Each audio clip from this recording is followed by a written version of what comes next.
Alors à ce stade, ce serait bien d'enregistrer le document dans le dossier sur lequel on a travaillé. Je vais l'appeler comparaison. Voilà, comparaison, idiot. Ah, comparaison-01, voilà. Comparaison-01.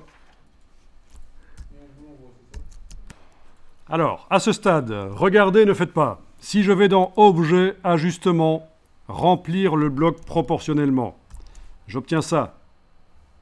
C'est foireux. Les blocs n'ont même pas la dimension de la couverture et ça déborde de chaque côté. Donc c'est pas ça qu'il faut faire. Je vais faire édition annulée.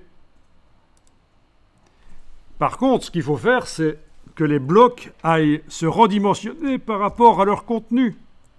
Il faut que les bords des blocs aillent coller sur le contenu. Et ça, vous pouvez faire, c'est Objet, Ajustement, Ajuster le bloc au contenu. Ben oui. Objet, Ajustement, Ajuster le bloc au contenu. Et voilà.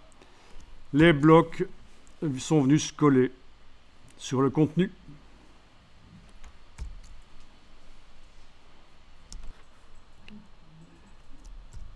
Bien, si je clique à côté et que je suis en affichage aperçu, ça peut donner des choses bizarres avec les blancs qui apparaissent. On ne voit pas bien où sont les bords des couvertures que je vais comparer. Donc, ce que je vais faire ici, c'est les sélectionner. Vous voyez, j'englobe avec la flèche noire, où je pourrais faire CTRL-A, ce qui correspond à édition, tout sélectionner, puisqu'il n'y a que ça sur la page.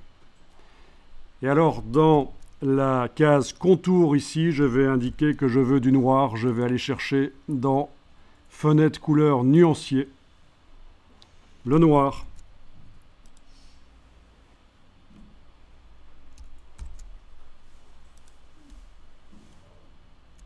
Voilà. Alors au niveau de l'épaisseur, c'est dans la palette contour, menu fenêtre contour. On peut même dire que le contour va se mettre à l'extérieur de l'objet plutôt qu'à l'intérieur. La différence, si on fait un contour épais, c'est évident. Dans la palette contour,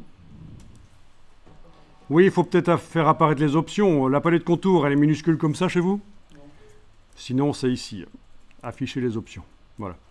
Donc, si vous avez un contour très épais et que le contour est à cheval sur le bord du bloc, ça déborde sur la couverture. Ben oui. Il faut le mettre à l'extérieur. Et ça, vous connaissez dans Illustrator aussi. Contour à l'extérieur.